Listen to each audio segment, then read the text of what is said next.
Welcome to the Atypical Hunter podcast. I'm Chris Begbie. Today I have Molly Rinckey on the line with me. Molly's the digital marketing manager for the Huntwise app, which I downloaded a few weeks ago, and I got to use it for the first time this past weekend. I was really surprised about how much more than mapping this app has as capabilities, and in talking with Molly, I think you'll find out how useful it can be. So full disclosure, I've got no affiliation with Huntwise, although I would love one, so if they want to hook me up with something, feel free to reach back out. I just found it incredibly useful, and I think you will too. Molly's been hunting pretty much her entire life and knows the ins and outs of the app and how best to use it, so before you get out there hunting this season, make sure you check them out. Enjoy.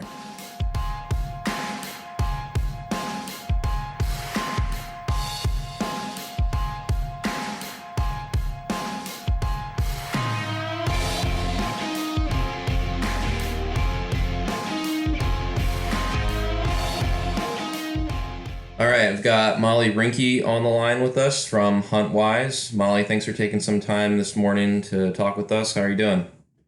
Great. Thanks, Chris. Excited to chit-chat with you. Yeah, well, I appreciate it. I got back from a weekend of scouting and messing around with some tree stands and using the Huntwise app in the field for the first time. And I've got to say, I was pretty impressed with it. I mainly used the computer feature first before I went out just to kind of like digitally scout where I was going to be going and figure out what I was doing, and it translated great to the phone. So I was really happy with that. I think I found a new secret spot that hopefully no one else has ever seen, but that might be wishful thinking. Did you record your walking path on the way in? I did, and then when I got back, I realized that I walked about 100% longer than I needed to. So I realized there's a much easier access path. So I'm gonna try that the next time because it was a pain in the butt to get there the first time, which I didn't realize that there was kind of like a public access trail that went from an easier spot the first time. But now I know, which is good. And I just this morning I marked the new path, so I'll be taking that the next time. Cool, good. I'd love for you to kind of talk a little bit about Huntwise and what the app is and kind of what it's all about, if you don't mind. Absolutely. Huntwise is an app for hunters. Simply put, we want to provide everything a hunter needs to be successful on every step of their hunt. So from scouting land and finding property for lease or for sale to being able to see the public land access areas to marking your food plots on the land you are going to hunt and any markers that you need like tree stands and game cameras, anything like that, all the way to what the wind direction is and hunt predictions, the best time to go hunting, and then posting and sharing that in a safe space with other hunters via photos and communicating and connecting with other hunters nearby is really what we are striving to do. Awesome. Yeah, it's an awesome app so far. I downloaded it a couple weeks ago, and I hadn't used it to mark anything yet, but I was using it more for the kind of the logs. Is that what you call it? The logs, when you can put in photos and things like that? Yeah. So you can log your hunt, just documenting what you do and your lifestyle. And it's really a safe place outside of Facebook and Instagram that really monitors the content of what we post. So it's an area where you can connect with other outdoorsmen and women. Yeah, it's kind of nice. It's a concentrated area for pretty much all things outdoors, which was nice, and it's cool to see everyone posting things on there and kind of sharing ideas and kind of just the culture and that sort of thing. But I really liked initially when I downloaded it the gear feature and how you can put in what gear you're using, and then you can see what gear other people are using. Because me being a new hunter, it's kind of it can be a little overwhelming figuring out what you need and what you don't need, and I'm sure I'm buying a bunch of crap that I don't need. So seeing kind of the packing list that people have when they go on trips or if they're just going out, in their backyard whitetail hunting, that sort of thing. I thought that was really useful as well. Yeah, and then you can see also we've got some of the pro hunters like Mark Peterson and the Kiefer brothers and some of these other people that are app users and also are quote unquote celebrity hunters. You can see what's in their gear locker and what they're using and what they recommend, which is really awesome. Because then you can put your gear in yours, and then if you're planning a trip, say a do-it-yourself hunt out in Colorado, and you're going with a buddy, you can log all that you have in there, so that just another form of communication with your gear. That's really awesome.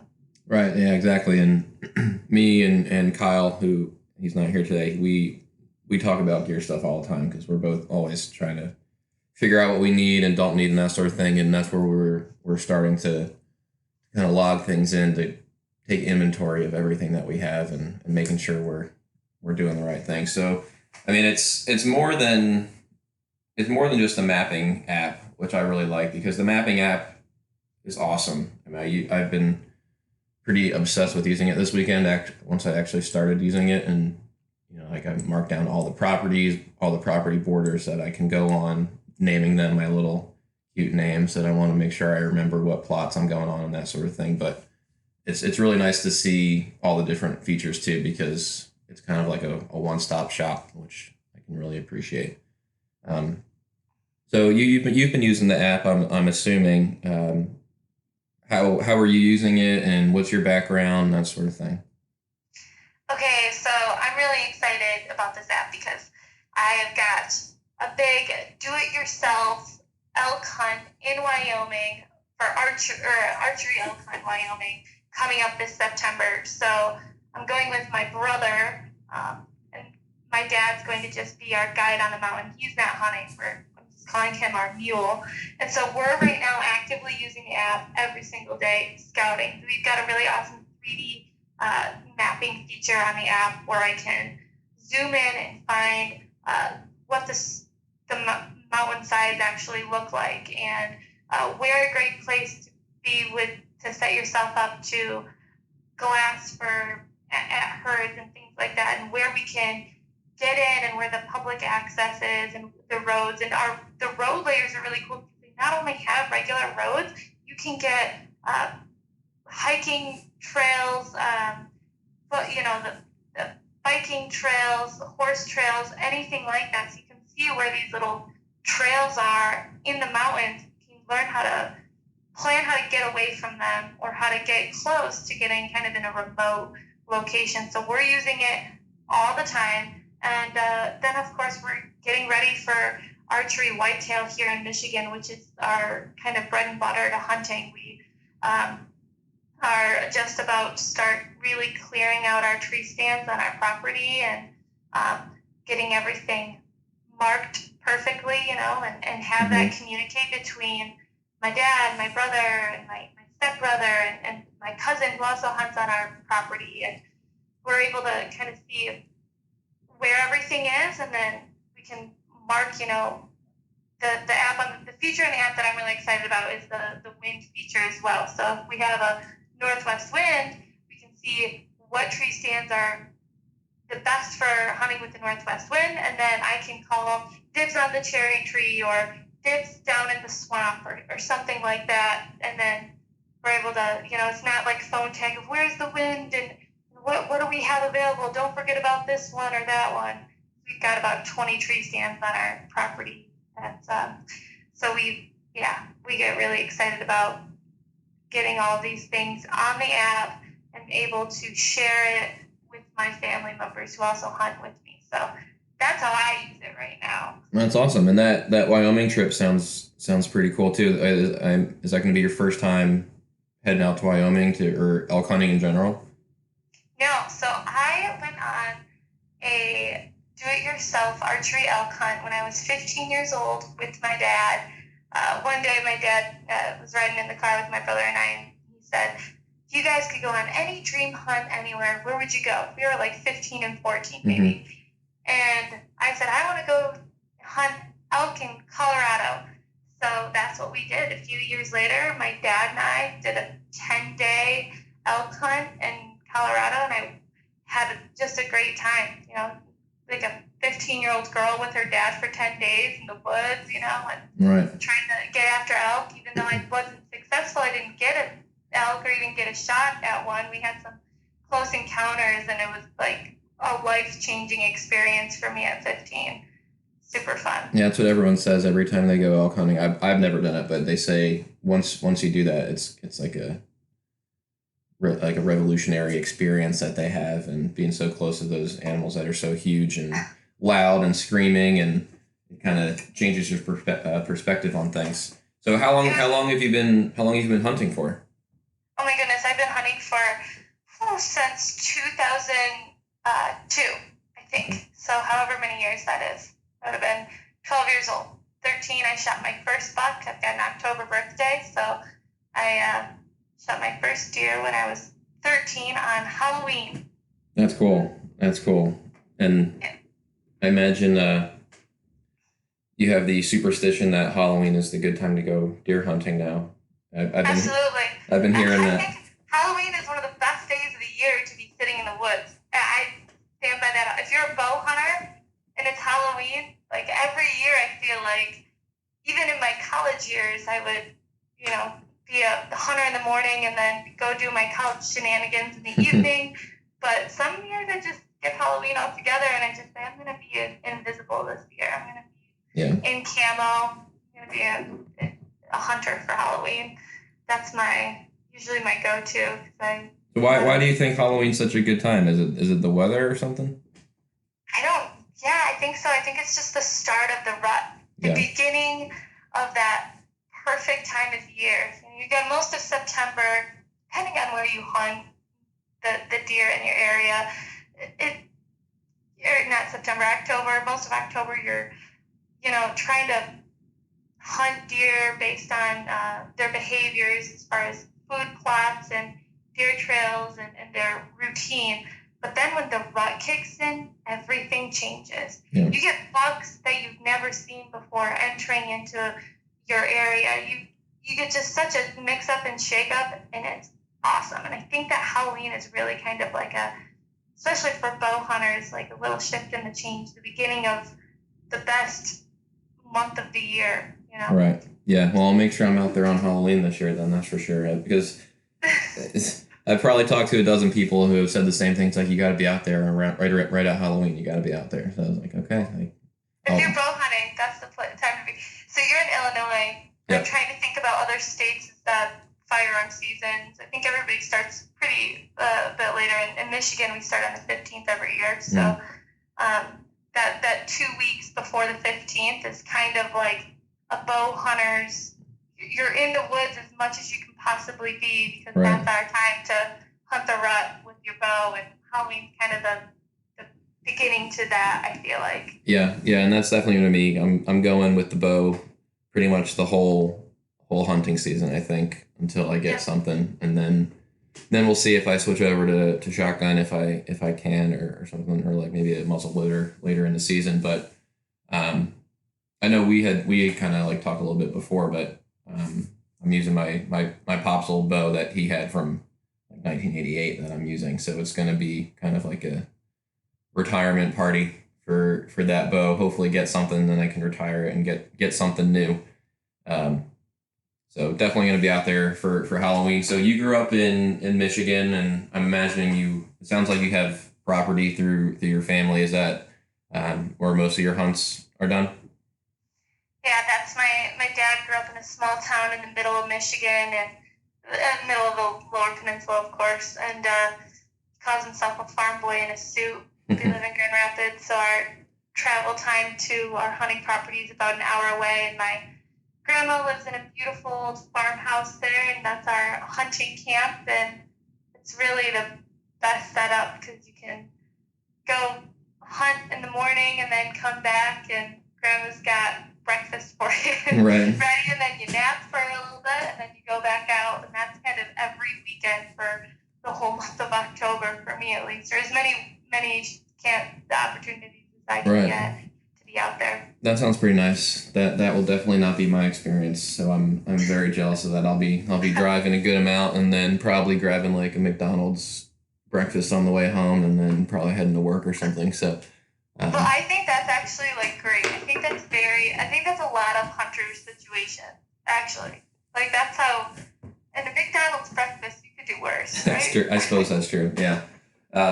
But it'll be fun. It'll be my first season, so I'm really looking forward to getting out there and figuring all that out and that sort of thing. So, to I guess even back up a little further with your history, how did you begin hunting? I mean, was it just something that your dad has always done, or was your mom involved in that at all, or kind of what was your story there?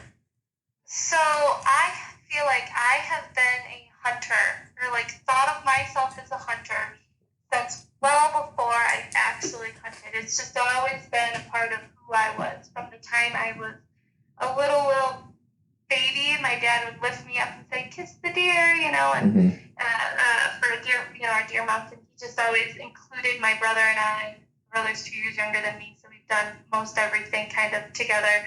And my dad always made it about us. He taught us that the woods is a safe place to be, so I've never been afraid of walking in the woods in the dark, which for some reason a lot of people think, wait, you're a girl and you're not afraid to walk in the woods in the dark in the morning or at night? Like, no, it's a lot safer than walking in the city in the dark at night. So that's really been kind of the beginning of it all. It was just my dad really invested a lot of time into my brother and I and making sure that we enjoyed the little things in the outdoors. And, he'd shoot a deer and then you'd find it and then we'd go and see it and we'd see him taking pictures with it. And he showed us how to treat it respectfully and take nice, respectful photos of the deer and all these things about, Mother Nature and the life cycle. And then when I was bullied in my freshman year of high school, I was really bullied. And they, my dad helped me field some of those critical things. Like, you killed Bambi's mom, didn't you? And my dad said, Bambi was fine, wasn't he? Without his mom, he did just fine. Like, yeah, you're right. And just figuring out how to be a hunter. And then, then I became a hunter myself. It only takes one to get you hooked. Right. For me, I was hooked well before that. Before I even shot my first deer, I was totally hooked. Just because I like to be outside, like a fly on the wall of nature. Right. I always like asking that. I always like asking that sort of question because being an adult onset hunter myself, everyone seems to have kind of a different story of how they got into it and why they continue doing it and that sort of thing. So it's always great to hear. And I think the Huntwise app in particular is really great for new hunters, and I guess all hunters. But from my perspective, being a new hunter, it's cool to see everyone doing something that you want to experience, and it seems like it would be a good place for someone who's interested in it to kind of jump into without being bullied, like you said. I mean, I have people, I haven't killed a deer yet, and people are like, "Why are you doing that? What are you doing?" And like a little bit that can be a little frustrating because they may not understand motivations and things. So if you kind of are in an area where everyone's okay with hunting and understanding what the whole process is, it seems like it's a nice outlet for people that are interested in what we're interested in. Well, we definitely have a new wave of people that want to be hunters and don't really have the resources like we used to learn about it. So, 20, 30 years ago, so many people were hunters. It was kind of easy to just ask, your Uncle Jim, hey, I want to hunt. He would take you under his wing and you'd learn how to hunt, or the guy at the store or whatever. Now, it's kind of our culture is just so different, and young people today are used to this sort of technology, and this is what they turn to learn things. So you can find land for lease, or you can get tips as to how to ask somebody to hunt on their property. That's really awesome too. And then my job, I'm working with a lot of our unpaid media, like social media is trying to serve our users and say these are tips to asking someone to hunt on their property. These are tips for where to put your tree stand or how to e-scout for elk, things like that. That's really what we focus on. Our communication is really serving people that want to hunt, be with them every step of the way. Yeah. And then hunters that are already experienced, there's always new things to learn, new resources, new strategies, latest and greatest gear. That's really what we're about. Yeah, that's great to hear. And you mentioned, young people and, how they're more tech users than any other previous generations and that sort of thing. And I think, that's going to play a big part into like hunting now for me, because growing up, I didn't hunt ever. I had a couple friends that hunted, but I was mostly a fisherman, and I don't know why. I just never really had the desire. No one really kind of pointed me in the direction of hunting as a youngster. And now that I have the technology available, it's like, okay, it's not as difficult maybe as I once thought it would be to get out and find land and figure out what to do and that sort of thing. But before the technology was here, I would have had no idea what I was doing. I mean, when I first moved to Illinois not so long ago, I didn't really know that was a thing, the technology part of it. I was talking to the state and trying to get maps and figure out where public land was and that sort of thing. And I was like, I have no idea what I'm doing or where I'm supposed to be going or anything like that. So it's been super helpful. Now all I have to do is download an app, and we want to give you all the resources you need to hunt, really, or to assist you in your hunt, to make you more successful. I always say, it's pretty well known, the better you prepare, the more you increase your chances of being successful. Right. Yeah. I mean, you never know you can't really control what deer happens to walk by your ground blind or tree stand or wherever you're hunting, or how many ducks fly by, or the elk or whatever, but you can put yourself in a situation where you're setting yourself up for success and your chances increase. That's really what we're here for. And you do see a lot of people like yourself. I mean, there's this movement of people that don't like factory farming and some of the way we get our meat, and having venison that's the leanest, most healthy red meat available is desired by a lot of people. Right. So, yeah, that was a big motivation for me. And the Hunting Collective, another podcast put up by Media, they just did this thing with their host and professor that is basically a philosopher on veganism. And it was funny. He said something which kind of resonated with me, was that vegans and hunters pretty much start in the same place. A lot of times they want to be the most effective, and they want to ease suffering on animals as much as possible, but vegans go one way and hunters go the other way. And the hunters being, I want to kill the animals that I'm going to eat, and then vegans just don't eat anything. But it kind of... Well, no, I mean, the vegans or people that don't eat meat or that's restricted diets, the thing is, unless you have your own garden in your backyard that you're only eating from, which is really hard to maintain all year round, you're still the fuel that goes into transporting different foods and the habitat displacement for all of the fields are killing far more deer than hunters are. Habitat displacement is the number one killer for white-tailed deer in this country. So being able to, one way or another, something's got to die. Right. That's just the way it is. And in my view, I'd rather eat it than not. So that's kind of my motivation there, which I'm hoping that becomes a bigger thing, because I have a lot of friends. I live right outside of Chicago, which is a pretty left-leaning hub of the country, and I get a lot of questions about why I'm hunting and that sort of thing. And once I mention how big food is a component of it, more than pretty much anything else for me, that people are like, oh, I would probably do something like that. Or like I've heard people say how much they hate factory farming and that sort of thing. And I think hopefully spreading the word on that will be really helpful. And again, I think the app could be a really good source for that. Like if you could get people just to look at it and understand the motivations behind why people are doing what we're doing, and I think that could be really impactful on people. So hopefully the app continues to gain traction. Absolutely, we want to help as many hunters as we can, and we want to make it as easily accessible to everyone and just grow and make it the platform for all hunters. That's really what we're going to do. So you have that elk hunt coming up. That's in, is that October you said? September. In September.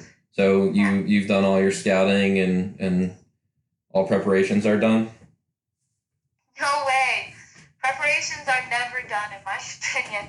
Right now, I'm just trying to shoot my bow as much as possible and get into some better shape. I've been trying to hike at Backcountry Hunters and Anglers organization. I'm a part of their group now, and we've done some really cool things in West Michigan as far as just getting together, putting weight in our packs, and hiking up sand dunes on Lake Michigan and doing that sort of thing so that I can haul out a 200-300 pound elk when because you have to be able to not only get your gear out of a spot, but potentially be able to hopefully haul out a elk. So being in good shape is critical for out west hunting.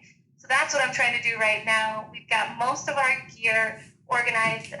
We've got my dad's been going out west on these do-it-yourself hunts for years, so he's got a very detailed packing list that he types up beforehand and then emails to me, emails to my brother, things like, how many pairs of underwear to bring. Like, Don't forget these things. Baby wipes or, non-scented things like that. Like, the little things to the big things. Like, don't forget your bow. Don't forget to bring we have a backup bow that's sighted in and ready to go in case something happens. My dad has a great story about his backup bow. He, one year, a few years back, he went to Colorado, spent all this money and vacation time to go on it, and he just got there walking into 300 yards in, and his string broke. Oh, jeez.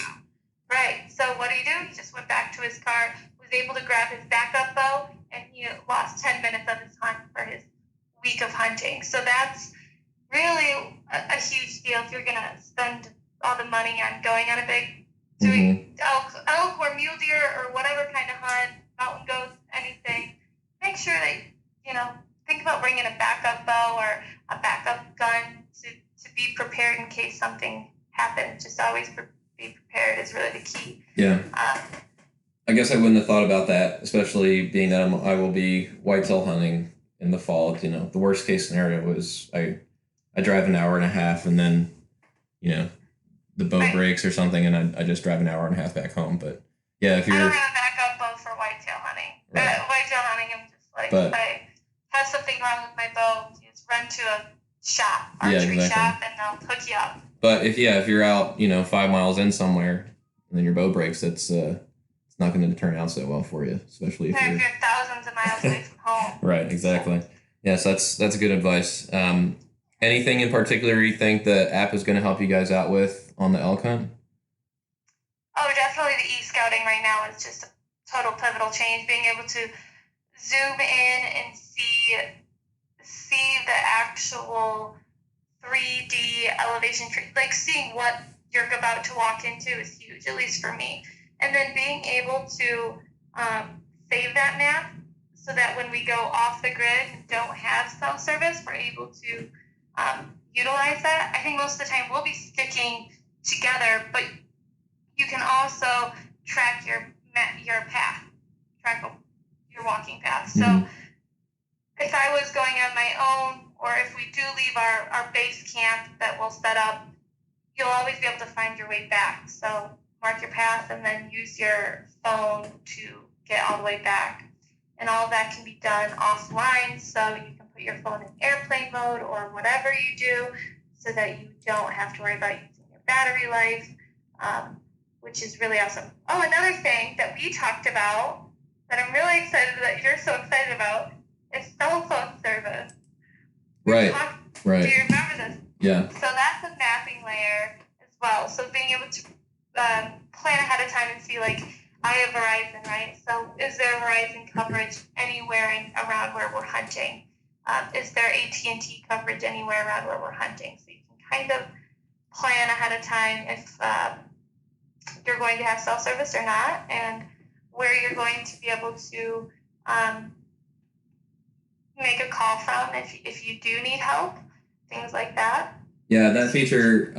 It's funny you mentioned that. Yeah, because we were just chatting a few days ago about that, and I met a guy over the weekend who's going out to Colorado on an elk hunt, and I mentioned this feature, and he's like, "Well, I'm downloading that app now," because he's like, "Well, I want to document my hunt and everything, and if nothing else, I want to make sure I can call, my loved ones and let them know I'm okay every once in a while." And if you're camping somewhere where there's no cell service, but you can see that only a mile away is an area where I can make a phone call, then that's a huge feature. And especially today, where everyone's trying to put stuff on Instagram and social media and everything, like that can play a big part, I imagine, in what people are doing. So yeah, I mean that and the wind feature, I think, are like the two features that I find most useful. I mean, I probably wouldn't use the cell phone coverage right now in Illinois, being that I'm near Chicago and there's all sorts of cell phone coverage everywhere. But especially if you're going out west or an area that might be a little bit more out in the boondocks or something, I can't imagine that wouldn't be a hugely useful feature. And it's all dependent. So we get that data from the towers and the coverage. Right. So that's what's kind of awesome, is that that all comes from, it's funneled through the other party. So yeah, that was huge, and all the layers are great. I mean, you have the regular, the typical land layers, which you can put in and see property owners and public land and that sort of thing. And then, like you mentioned before, you have the roads and trails, the cell phone coverage, and another thing I thought was pretty neat was the wildfires and timber cuts. Oh yeah, absolutely. That's huge. And where that's coming from, and it just takes all the guesswork out of things, basically. I mean, you still have to show up and kind of analyze what you're doing once you get there, but it's such a great starting point. I wish I would have known about this for sale, for lease, and even just the public-private land situation before, because I was going through hell and back trying to figure out who was owning what properties when I was first thinking about hunting, and I must have called like 30 to 50 people trying to figure out who owned what property, and even when I did get somebody, it wasn't working out. So another cool thing we have on that, the property boundaries and landowner contact information, is that if there's a phone number associated with the property, it searches the records, so you can find the owner's contact information and call them. So say your deer goes onto some private property, right, and you're tracking your deer, you can, instead of trespassing, you can give them a call and tell them, hey, my deer, we were tracking it and it went into your property, just want to give you a heads up, things like that you're able to do. Or if you want to ask for permission, it's just a really awesome tool to be able to contact the property owners that are around the land that you're hunting. Yeah, it makes everything super easy, and especially that you can download the area that you're going to be in and kind of know ahead of time and not waste your battery and that sort of thing. So, I mean, I don't know what I would do without something like this going into the woods for the first time. I guess, especially not being from Illinois originally, I don't know anybody that is in the area that I'm going to be hunting. So if you don't have any local knowledge of the area, it's huge. And I'm hoping to hunt a couple different states this fall. If I can get a deer in Illinois, I'm hoping to head up to maybe to Wisconsin, and maybe back in New Jersey where I grew up. And there is very few pieces of public land near where I grew up in New Jersey, so it'll be extremely helpful there as well, especially since I can't go out and scout it on my own now. Looking at these things ahead of time is huge. But I usually like to, my last question I usually like to ask people is what exciting hunts they have coming up. So you've already you front run that on me, which is fine. I'll forgive you this time.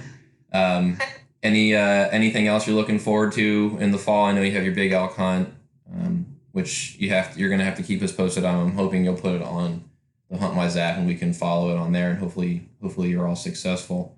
Absolutely. Anything else you're excited about for the fall? Oh goodness, that's really kind of an all-consuming thing right now, but also we're really excited about here in Michigan just getting, that we've been, passing up a lot of small deer. Mm-hmm. So I'm really looking forward to seeing what bucks. We've got a lot of bucks on trail cams right now that are beautiful velvet. So I'd like to see what happens here in Michigan. Yeah, that sounds awesome. Well, you're always welcome to come out to Illinois and try to hunt highly pressured public land if you're ever up for a challenge. No one has been too excited to take me up on that yet, but it's always a possibility. So you're welcome to join Kyle and I as we bumble around the woods trying to figure out what we're doing. I'm excited to follow your story and see how this goes down. This is exciting. Being able to see, from stage 1 to hopefully success.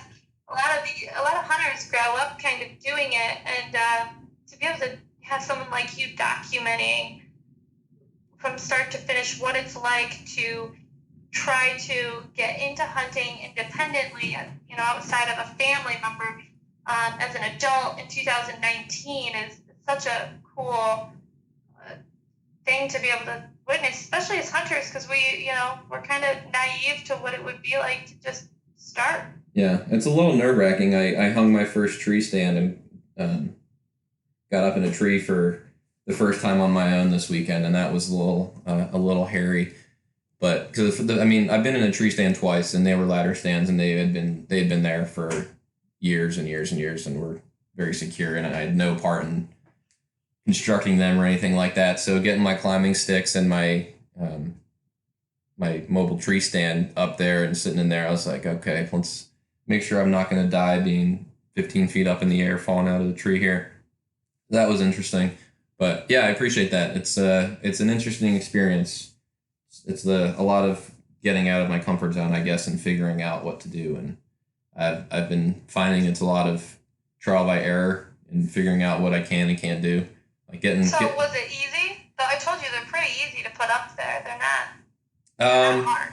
It wasn't difficult. It was just a little bit more me not being sure if I did it right the first time, I guess. So yeah, climbing up there the first time, I was petrified that thing was going to slide right down the tree and I was just going to drop. But it was fine. And the second, it took me probably 45 minutes to put it up the first time, which felt like forever. And then I took that down, which was, I found more difficult than actually getting it up for some reason. But I took that down and then I did it again, and I did it in 25 minutes. So what's the first thing you do when you put your tree stand up? You attach your safety harness to the tree. Right. Get safety harness. Well, that was a big thing. I the one benefit I have with that is in college I was really big into rock climbing and belaying and all that stuff. So I'm pretty good with ropes and harnesses and things. So I was pretty confident about that, which was good. So yeah, my muddy harness came in on Saturday and was able to, get my tree strap and lineman's rope and all that stuff hooked up. So that was good. It was more just, it was a little different just relying on the equipment I had never used before and being unsure if it was going to work or not. But we got it up and it was good. Kyle's going to be using a saddle this season, so he was practicing using his saddle, and I got my tree stand up for the first time. So we got a bunch of new adventures coming for us this fall. So it'll be interesting.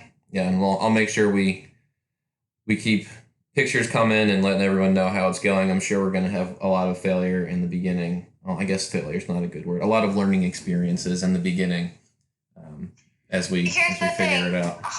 When you're hunting or fishing or whatever, you're an outdoorsman, you'll always have that. There's never you're always going to have learning experiences. You can be the most experienced hunter, can't tell me that once in a while you have a quote unquote learning experience. You did something, Right. you goofed up somehow. So the fact is, like, it's really, that's kind of the game, right? Is trying to master it yourself and looking at what can I do better next time, or how can I get the advantage over a deer, because they're pretty dang smart. Yeah, that's what I'm learning. They figure out what's safe and what's not safe pretty quickly, so we gotta adapt, right?